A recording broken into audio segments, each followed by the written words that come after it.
On the topic of future plans in Yugitubing, I have quite a lot. Now, do avoid this video if you're one of the anxious types that can't stand the least spoilers in something, but I do have plenty of ideas moving forward. I have secret project that's already been teased. It's going to be, how do I put this lightly? More based on the story of the cards in Yu-Gi-Oh! Than the actual gameplay. How emerging meta-narratives are implicitly described in the artwork of the cards.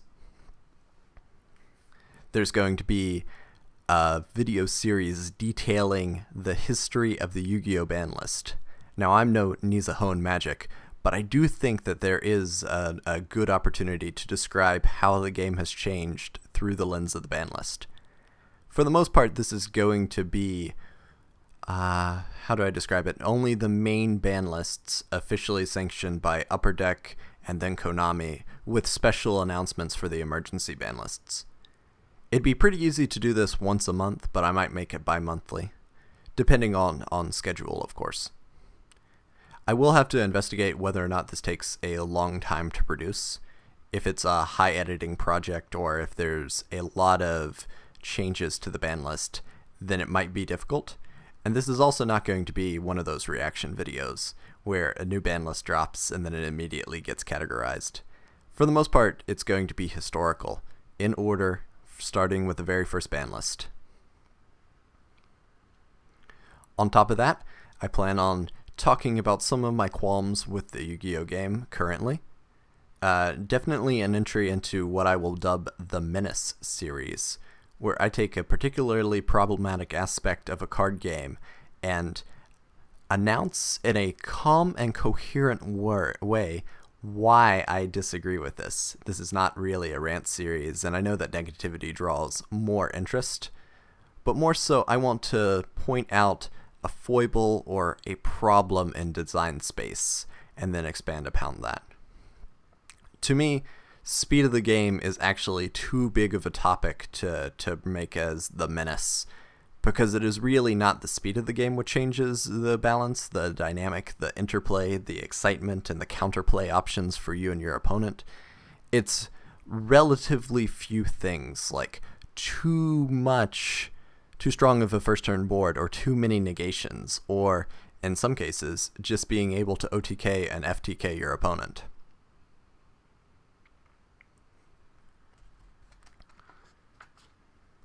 On top of that, I have plenty of discussion videos planned that are going to compare and contrast how different games operate.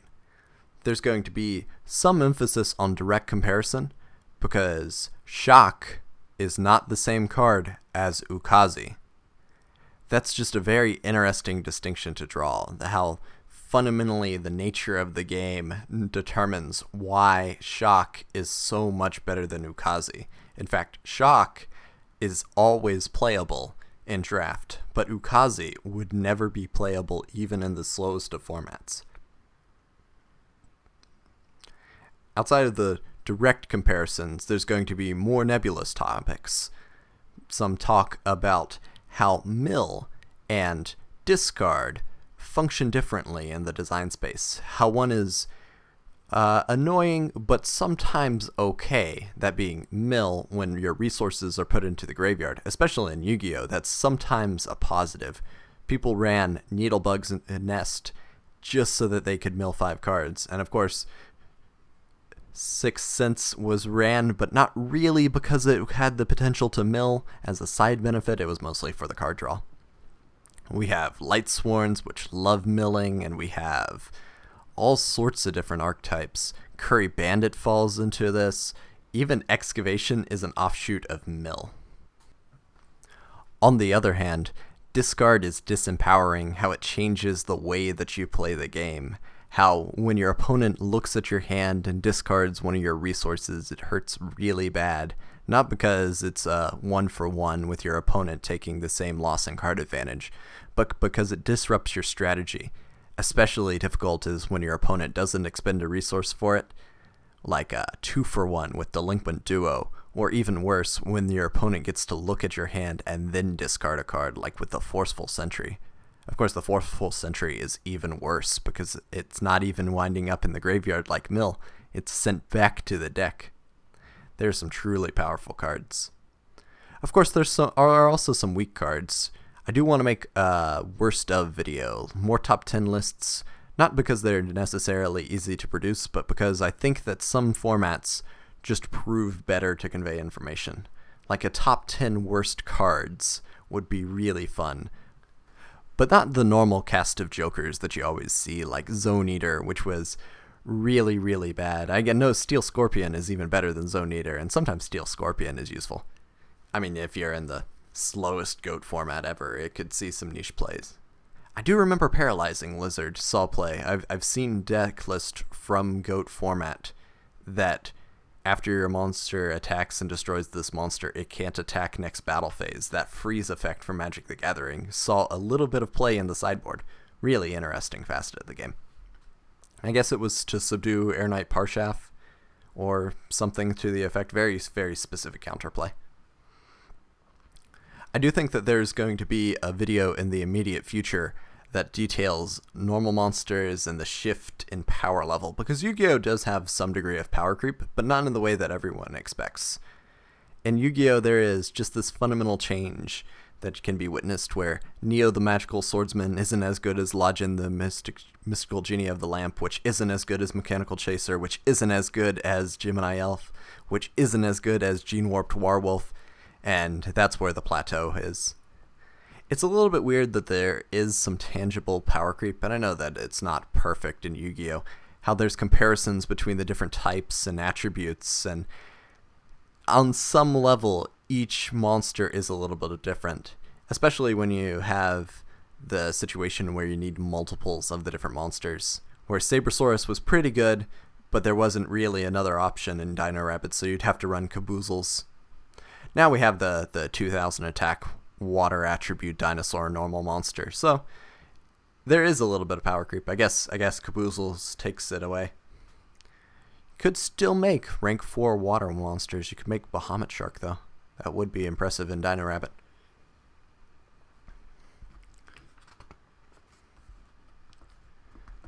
But I have plenty of ideas for Yu-Gi-Oh! Videos. I made one Yu-Gi-Oh! Meme. I'm not sure where to feature it. I don't want to dilute the quality of the channel. I do want to make short micro videos that feature a little bit of a duel scenario or show off something, usually to music.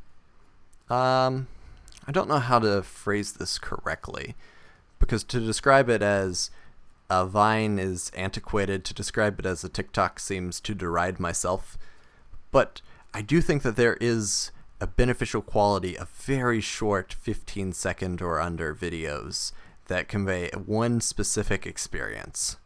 So you're going to see that, but it might be in a different form. I'm not sure if I should wait to collect them all into a compilation or create a separate channel for it, or just do them as one-offs with other people. Edit a video and put in a little trick at the end or something as an intro for them. I don't know. It's pretty good for video exchange. Speaking of which, there is plans for video exchange in the future.